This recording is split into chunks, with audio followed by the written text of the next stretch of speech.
almost worked. Some of you probably feel like that sometimes, don't you? You just kind of like, man, things are never going to get better. My situation's not going to change, and you just kind of, you can get really frustrated. You can just feel like giving up hope, and man, things can get tough. And we've been in this marriage series here for the last few weeks, and we're going to do one more week after this, but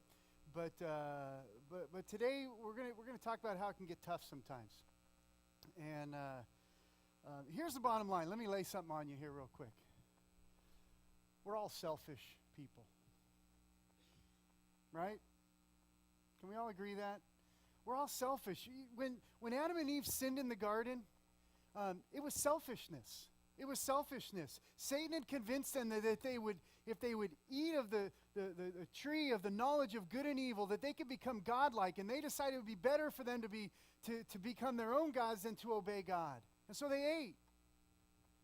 And because they did so, sin entered the world, and now, as a result, you and I are born with a sinful nature. That sinful nature causes all of us to be selfish, to act selfishly, to think selfishly, to live selfishly. Now, when we become Christians, we take on our proper spiritual nature, the nature that God intended us to have from the very beginning. The Bible says that as followers of Jesus, we are transformed by the renewing of our minds. We begin to look at things different. We become born again. We become living these lives, and they're not supposed to be lived for ourselves anymore, but they're supposed to be lived for God. This transformation, we become more and more led by the Holy Spirit than by this selfish, sinful nature. This process is sometimes called by people sanctification. The problem is that this transformation, this sanctification, it's not completed instantaneously, but it's this lifelong process. And because of that, throughout our Christian journey, we experience this battle that will rage within us throughout our lives between this selfish, sinful nature and this God-given spiritual nature. I've sometimes heard it described this way, this battle for us as Christians, described like a battle between two dogs. One dog represents our sinful nature, and the other dog represents our spiritual nature. Now, if we can do all we can to starve the one dog, and to not feed it at all if we can, and do everything we can to feed the other dog and to keep it well fed and as healthy as possible, which do you think will win that battle? The one we feed more, right? That's the one who's going to win that battle. And so if we want this spiritual nature to win the battle that's within us, we got to feed it as much as we can. It means we got to get into the Word. That means we need to come and worship together. It means we got to pray and spend time with the Lord. We need to be fellowshipping. We got to walk in obedience to God. We got to feed that spiritual nature, and at the same time, we need to starve out that sinful nature. That sinful nature that kind of just continues to rear its ugly head, that continues to want to be fed. Man, it wants to be fed, and man, many times it gets tough to starve it out. But we got to do away with those things that are obvious sin in our lives, those things that feed that nature. But then there's even things that maybe even aren't obvious sin, but still can kind of feed that sinful nature that's within us and lead us maybe to places that we don't want to go or we shouldn't go. But that's why in some people you can kind of see that spiritual nature. That's what's kind of out there. That's what you see, and you think, man, that person just has such a servant's heart, or is always thinking of other people. You think, man, they're not selfish at all. Those people, they were like those selfless people. We probably all know people like that. You're like, man, they act like Jesus, and they don't seem like they have a selfish bone in their body. You know those people? Yeah, but we also know those people where if I say, think of somebody selfish in your life, like they just come right to mind. Because there are those people where that sinful nature is out there, and it's just right on, really out there for everybody to see. Now let's translate this into marriage. If we translate this into marriage, if you put two people together who are supposed to now become one flesh, and they both have the same battle that's going on inside each of them, this spiritual battle, not to mention that they also come from different family backgrounds. They have different experiences. They're wired differently as a man and as a woman. You put all that together, and guess what? You're going to have conflict. You're going to have conflict. You just will. You just will. I know that's not a surprise to all of you that are married. For those of you who are not yet married, you might think, oh, it won't be me. We're going to just be blissfully happy our whole life. Well, guess what? You won't. Just hate to burst your bubble. But you're going to have conflict. You're going to have conflict. Proverbs 14:4 says this, where there are no oxen, the manger is empty, but from the strength of an ox comes an abundant harvest. You're probably thinking, yeah, and what does that have to do with marriage? Well, to the farmer, if you have no ox, guess what? Then the work of the harvest doesn't get done. Then you don't get the work of the harvest done. You don't get the fruit of the harvest. You don't get the money from the harvest. You don't get the result of the harvest. To get those fields plowed and to have the harvest be fruitful for you, you need an ox. But see, you can't have an ox and have a clean manger. Ox stink up the barn. In other words, with marriage comes conflict. Don't go home and say, honey, you're stinking up the barn. Like, that's not the way, that's not the takeaway we want you to have from today. But with marriage comes conflict. With kids come conflict. With living a Christian life comes conflict. But if you want the joy of marriage, and there is so much joy to be had in marriage, if you want the joy of marriage, you got to deal with conflict. You got to deal with a messy manger sometimes. So none of us should be surprised that we have conflict in our marriage, because guess what? It's normal. It's normal. But in marriage, the conflict isn't even really the problem. Because we all have conflict, and yet we still have good marriages, so the conflict isn't the problem. It's how we deal with conflict that really is the problem.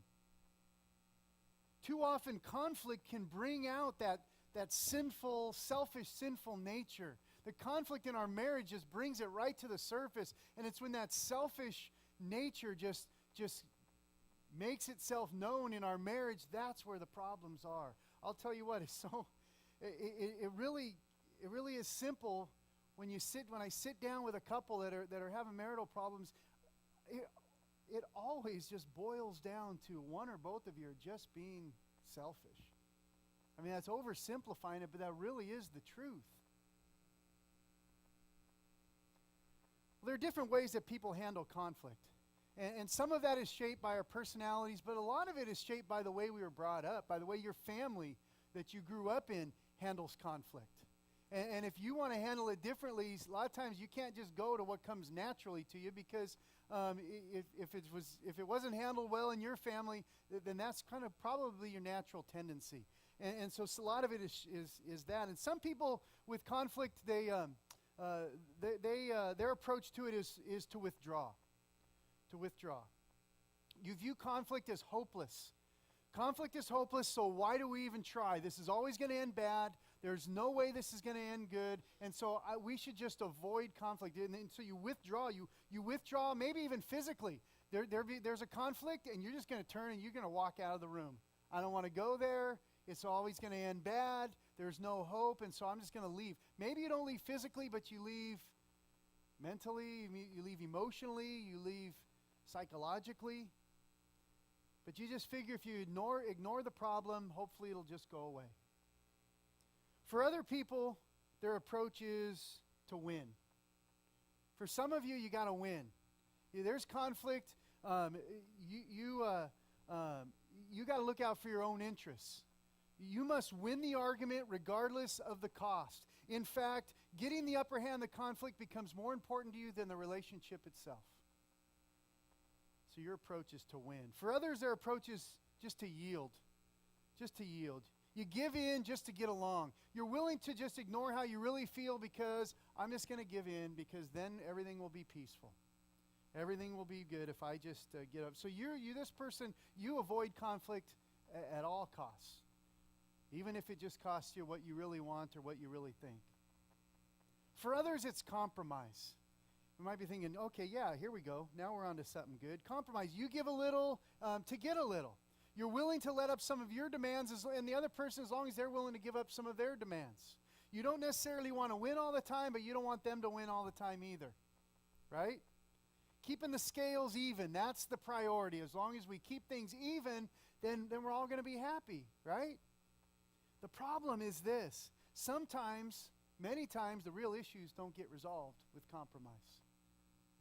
You may feel good at the time because the score is even, but that problem still exists. In fact, the bigger problem is this. Sometimes you're completely wrong and your spouse is completely right. Sometimes. Sometimes you're completely right and they're completely wrong. And guess what happens when you compromise? Sometimes you're compromising what's best because you're trying to just keep it even. Compromise can sometimes be the absolute wrong thing to do. So there's got to be something better than that. And there is. The right way to approach conflict is resolution. Resolution. This is where the situation, the attitude, the behavior, whatever it is that caused that conflict, it's changed through open and direct communication. Remember that? Communication? We talked about that last week. It involves a willingness to take an honest look at the situation and really try to decide what is the best outcome.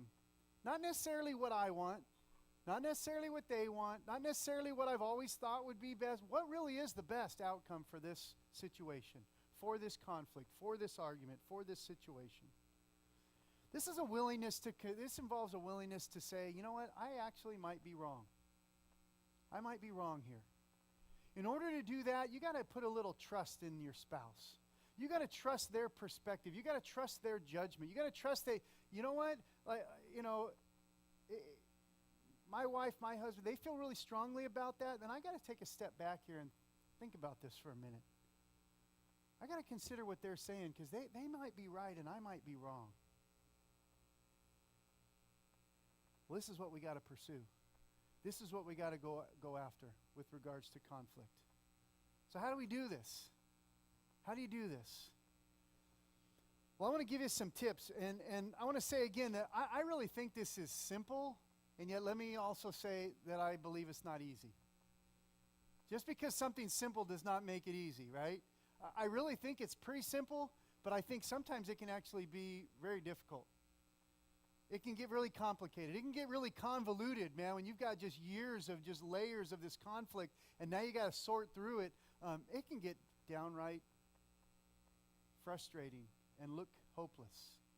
So it's simple, but it's not easy. And I want to tell you that I really think these principles can apply to really conflict in any relationship, because really this is what this is going to be about. This is about really just living a Christ-like life. This is living out a Christ-like life in your relationship with your spouse, which unfortunately is one area that we sometimes give ourselves permission to not act very Christ-like. We sometimes will treat our spouse in ways we would not treat anybody else. We act in unchristlike ways to our spouse in ways that we sometimes wouldn't do to anyone else. And so really one of the best ways to begin to get good conflict resolution skills with your spouse, start living in a Christ-like way, treating them the way Christ would want you to. These tips is the good conflict resolution, a little bit like an art form. I mean, it takes a little bit of practice, a little bit of fine-tuning to get it right. And I'll tell you what, Kathy and I, we've had plenty of conflicts over the last, we're going almost 25 years this summer, 25 years. We've had plenty of conflicts throughout the years. Some of them haven't even been resolved to this day, I will tell you, because really they don't need to be. There are some things that just don't need to be resolved, like the proper way to squeeze toothpaste out of a tube. Okay? It really should not be squeezed from the middle. It should be squeezed from the bottom. Anybody with me? Okay. Yeah. That is an ongoing conflict in our bathroom. And you know what? It doesn't need to get resolved. That's not a deal breaker. That's not going to divide us. That's not going to cause marital problems. And we don't need to resolve that conflict. Actually, someone gave me good advice, and actually we have just recently put it into practice, 2 separate tubes. Solved. We got a resolution. It's done. But anyway, those kinds of things, you can have different political views, you can have different, things that they just really don't need to be resolved because it's not really going to affect your relationship. Not when it boils down to it. But there's other things that are important. There are other things that really you need to resolve because it's hindering your marriage, it's hindering your relationship, it's getting in the way of you guys really living out the joyful marriage that God intended for you. And one of the biggest disagreements that we have faced is in the area of discipline of our children. Kathy tends to lean more towards justice. She lives in a very black and white world. Things are very clear cut for her, and there's the line, and you just should never cross it. And she's all about justice. I tend to lean a little more towards the grace side, and so there's been times where she would just be like, you need to come down harder. You need to draw clearer lines. You're not being firm enough with the boys. And there are times when I just think, well, you're just being a little too harsh, and you're just being a little too rigid. And so this has been something that's been a conflict for us throughout the years. We didn't always handle those disagreements properly, but over time, I'll tell you something. We were able to see that our different perspectives, our different approaches, we got to see that it's not really a weakness in our marriage. It actually is a strength. It's actually a strength. The reality is, I need her justice to balance out my grace. And she needs my grace to balance out her justice. On our own, oftentimes we would be wrong in our approach, but together we're both right. And we've been able to figure out that in this situation, there's a way to resolve this. There's a way to resolve this. And it's taken, a lot of trial and error. There's been a lot of arguments over it, but we were able to see that we could resolve this. We had to trust each other. We had to listen to each other. And when each situation would come up, we'd have to sometimes decide, well, it's probably better to go a little bit more your way, or this time it's a little better to go a little bit more my way, or let's draw your line, but let me communicate it in grace. And so we were able to actually work through and figure out resolution. Still a work in progress. And there's other areas where we have to learn to do this, but there are some principles that help us come to that kind of resolution. And here's one. First one is this. Pick a good time to deal with the issue. Pick a good time to deal with the issue. Proverbs 15:23 says this. A person finds joy in giving an apt reply, and how good is a timely word? How good is a timely word? Proverbs 25:11, I want to read you out of the New American Standard because it says this. Like apples of gold in settings of silver is a word spoken in right circumstances. I got to tell you, I had to learn this the hard way. I would try to speak things at just the wrong time so many times. I made so many mountains out of molehills, I can't even count. So many times I just like, well, let's deal with this now, or let's talk about this now, or let me tell you why I'm right now. And it just was the wrong time. And there's joy in an apt reply, a good, timely word. Words spoken in the right circumstances. Never try to resolve your conflict when either of you are angry.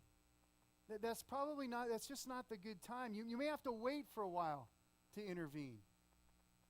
But you don't want to wait too long either. Because if unresolved conflict will lead to bitterness, and that can build up, and so you can often go, well, no good time's coming up, so I guess we shouldn't talk about it. No, sometimes you're going to have to go out and create that good time. But you know what I'm talking about. It's not necessarily a good idea to try to talk about your problem when your husband's watching this game that you know is really important to him. The big game's on, and hey, let's turn off the TV and let's talk about this right now. You know what? He might actually do it, but you're not going to get the best of him. That's not the right time to do it. It's not the best time to talk to your wife after she's had a really long, hard day. And hey, this is the time to do it. And let's be honest. Let's get real here for a second. There are times of the month, men, where you just know this isn't the time to try to have the rational conversation. Okay? You just know that I'm not going to probably get the best response. We're not going to be able to sit down and have the best conversation. I might want to wait another week. Valuable are timely words spoken in the right circumstances. Second principle is this: clearly define the problem. Clearly define the problem. The right answer to the wrong question is useless. You got to check to see if make sure you're both seeing the situation the same way. Sometimes you may think the problem's one thing and they think the problem is something completely different. There's actually been times we've been arguing, and then when we actually sat down to talk about it, we realized that we actually agree, that we weren't even in disagreement at all.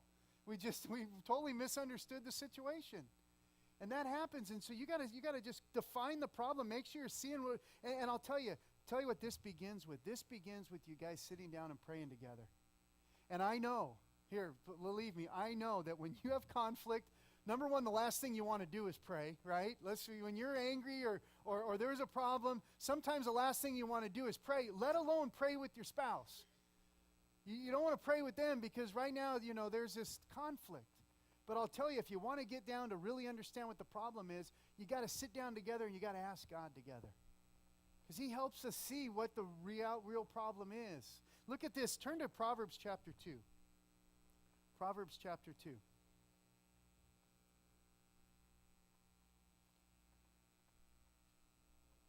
Starting in verse 6.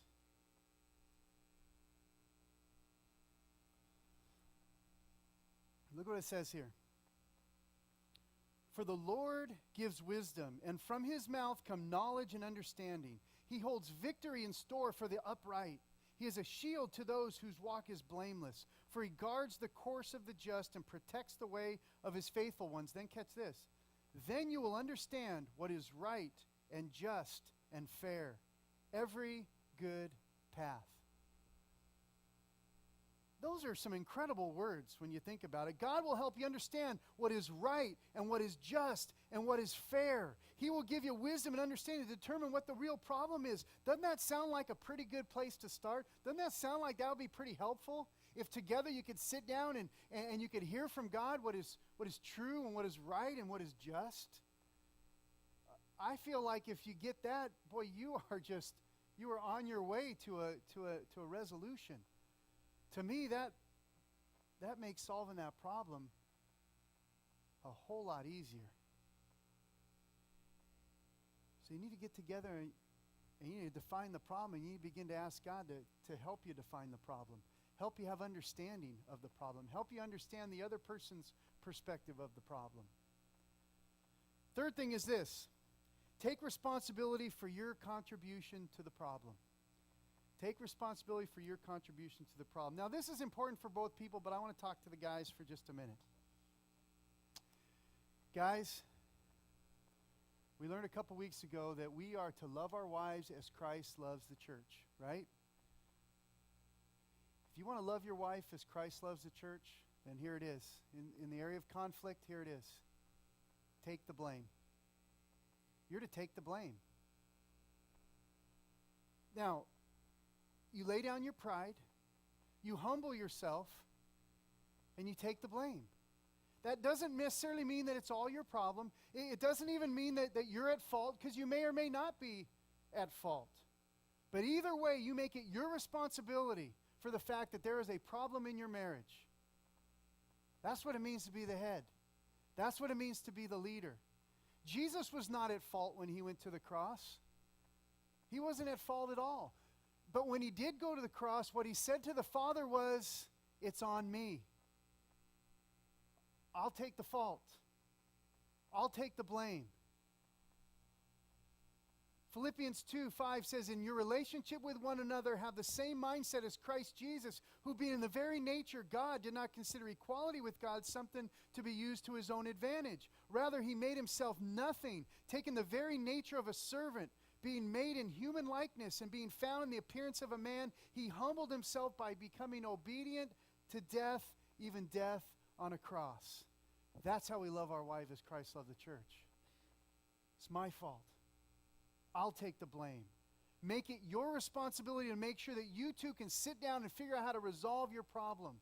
That's your responsibility. You're the head of the family. You're the head of your marriage. You're the head of your wife. And that's what it means. You take responsibility. You be the first one to say, "I'm sorry." you be the first one to say, here's what I'm going to change to make it better. You be the leader. You take the responsibility. Now, ladies, your job is to help your husband. Help your husband's job to be easier as that leader. Not to pile on him because he's willing to take responsibility. Be willing to lighten his load by respecting his leadership. Empower him as that leader that God's called him to be. Respect his leadership. Pray for him as that leader. Don't just sit around and go, oh, my husband's not loving me. Begin to love your husband the way you want to be loved. You help make him that leader that God's called him to be. You empower him in that. You respect him in that. Heavy load, right, guys? But I'll tell you what, that's what God's called us to. As godly men, you got to take responsibility for your marriage, for your family, for your wife. Bible says the wife is the glory of her husband. What that means is you look into your wife's eyes. You want to see how you're doing as a husband? You look into your wife's eyes. That will tell you how you're doing as a husband. Because she is reflecting what kind of husband you are. And you got to take responsibility not just for yourself, you got to take responsibility for how she's doing too. That's what it means to be the head. Okay. Next thing is this. Be careful about bringing others into your problem. Be careful about bringing others into your problem. If you're having trouble finding a way to resolve your issues and resolving your problems, yes, you may need to go get some help. In fact, that very well could be the best thing that needs to happen. However, you need to use some wisdom in doing so. Proverbs 19 verse 20 says, listen to advice and accept discipline, and at the end you will be counted among the wise. Many are the plans of a person's heart, but it's the Lord's purposes that prevail. Yes, there are times you got to go and you got to find some help because you just can't figure out how to navigate through this problem. You can't figure out how to find common ground. You can't figure out how to resolve your issues, and you need to go get some help, and don't wait till it's too late. Go get help, but when you do so, you got to go to the right place. Because turn to Psalm chapter 1. Turn to Psalm chapter 1. Look at what this says.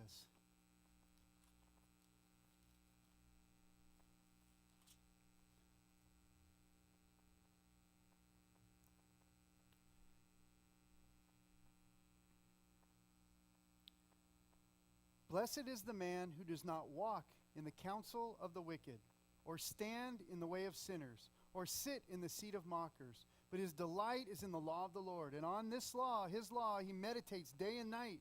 He is like a tree planted by streams of water, which yields its fruit in season, and whose leaf does not wither. Whatever he does prospers. I just want to go back even to that very first part. It says, blessed is he who does not walk in the counsel of the wicked. I'll tell you what, guys. It is not weakness to be able to go find help and say, we need help because we can't figure out how to get some resolution here. That's not weak. That's strength. That's willing to say, I'm willing to do whatever it takes to lead, and my leadership means I'm going to go out and I'm going to get us some help. But when you do so, you got to go to the right place. Don't walk in the counsel of the wicked. Don't look to non-believers for counsel, for your marriage, your godly marriage, because you're not going to get biblical godly advice.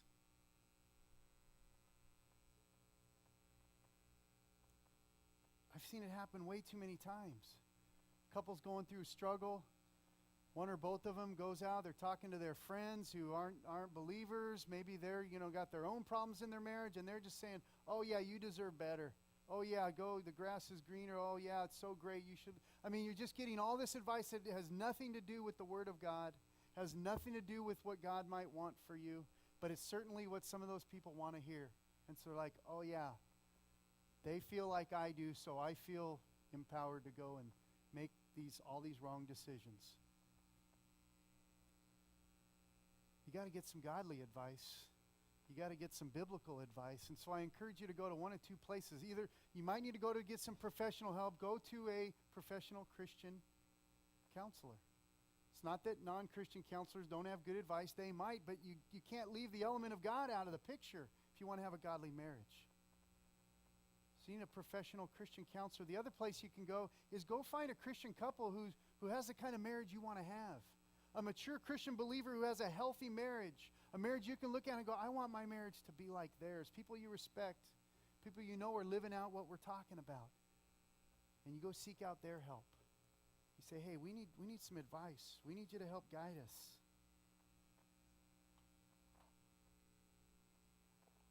So get the help you need, but make sure you get it in the right place. And then finally, this last one.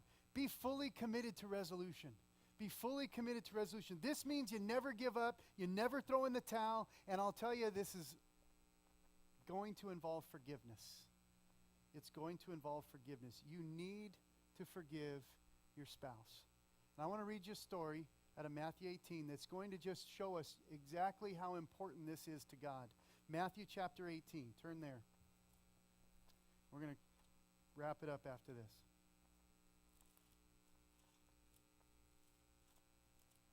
Matthew 18, we're going to start reading in verse 23. But actually, Jesus tells this story in a response to Peter coming to Jesus and asking him, how many times should I forgive somebody who sins against me?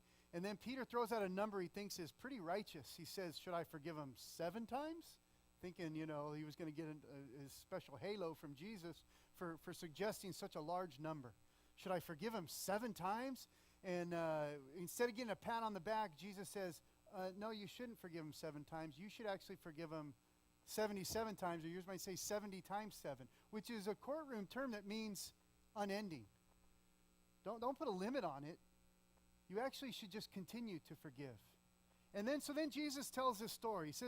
He says in verse 23, I tell you, the kingdom of heaven is like a king who wanted to settle accounts with his servants. As he began the settlement, a man who owed him 10,000 talents, that's a lot of money, okay? Owed him 10,000 talents, an amount he could never pay back. He was brought into him, and since he was unable to pay, the master ordered that he and his wife and his children and all that he had be sold to repay the debt, which he was totally justified in doing. The servant fell on his knees before him. Be patient with me, he begged, and I will pay back everything. Well, there was no way he would be able to do that. The servant's master took pity on him, and he canceled the entire debt, and he let him go. But when that servant went out from there, he found one of his fellow servants who owed him 100 denarii, a few dollars. He grabbed him, and he began to choke him. He said, pay back everything you owe to me, he demanded. His fellow servant fell on his knees and begged him the same way. Be patient with me, and I'll pay you back. But he refused. Instead, he went off and had the man thrown into prison until he could repay the debt. When the other servants heard what had happened, they were greatly distressed, and they went and they told their master everything that had happened. And the master called in that servant. And he said, you wicked servant, I canceled all that debt of yours because you begged me to. Shouldn't you have had mercy on your fellow servant just as I had on you? In anger, his master turned him over to the jailers to be tortured until he should pay back all he owed. And then get this. This is how your heavenly Father will treat each of you unless you forgive your brother from the heart. Those are some serious words of Jesus. See how serious he takes this forgiveness thing? We have no right, we have no place for unforgiveness because we've been forgiven this much bigger debt. We've already been forgiven this huge debt. We cannot then go out and just say, no, I'm not going to forgive. I'm not going to forgive you. We are to forgive. You need to forgive your spouse, whether they deserve it or not, whether they ask for it or not. You need to forgive because that's what God's called you to do. And I'll tell you what, for there to be true resolution, it's going to need forgiveness. It's going to involve forgiveness, and sometimes it's going to involve forgiveness over and over again. Now, I know there's certain situations where you can forgive and yet still not walk right back into the same situation. Issues of abuse. I mean, forgiveness doesn't mean that you stay in that situation. Please don't hear me wrong on that. But there's a whole lot of other things that we hold grudges for. And that we won't forgive. And even in that, we're called to forgive. We're called to forgive. 1 Corinthians 13 says, one characteristic of love is this. Love keeps no record of wrongs. Boy, how long is our record of wrongs? We like to keep that record, and we want to pull it out every time there's a conflict, because I want to remind you of what happened last time, or what you did, or what you continue to do, and we keep those record wrongs. If we want resolution, we got to forgive. Here's the bottom line. Here's the takeaway. Here's what I want you to remember is this. Value each other highly. Value each other highly. Remind your husband, remind your wife how much you love them and how much you value them, especially in the midst of conflict. Hey, we're not getting together on this. We don't agree on this. We're having trouble on this one, but I want you to remember that I love you. I'll tell you something. This has gotten Kathy and I through lots of conflicts. This has helped us resolve numerous conflicts, because here's the reality. There is no issue that we have faced, and there is no issue we will face that is going to be more important to me than her. And there is no issue that we're going to face that's going to be more important to her than me. And if you value the person more than whatever this issue is, it's going to go a long way towards resolution. Value each other highly. Value each other highly. I want to just give you one last tidbit of advice if you need it. For some of you, this isn't even just for people that are struggling, but especially for those of you who are going, I got to try to figure out a way to either rekindle the love in my own heart or try to rekindle the love in my spouse's heart. I want to encourage you, and a lot of you guys have heard of this. Maybe some of you have done it, but it's the Love Dare book. This is a good challenge for you, a dare for you to go through. And what it is, it's 40 days, really them walking you through 1 Corinthians 13, explaining that, love is patient, love is kind, love is long-suffering. I mean, it goes through each of those characteristics, and each day you have just a small little reading about it, and then there's a challenge. I want a challenge to go and put that into practice with your spouse. And so you read through it, and then it says, hey, today your challenge is to go and do this for your husband or your wife. And it's 40 days, and you take the challenge, you got to go 40 days. You don't go halfway, it doesn't work. And there's nothing magical about it. It's not no guarantee. I can't guarantee you that this is going to solve all the problems in your marriage. But I will tell you that if you go through this, I am pretty darn sure it's going to do, if nothing else, it's going to do something to your own heart. It's going to change your heart towards your spouse. It's going to change your heart towards God. It's going to change your heart towards your situation. And so I encourage you can pick this up at Barnes & Noble. You can get it on Amazon. You can get it at any Bible bookstore. I encourage you to grab that and give that a shot. 40 days of just some spiritual insight and some practical application. And just see what a difference it might make in your relationship. Let's pray together. God, we thank you. We thank you for marriages. We thank you for the gift of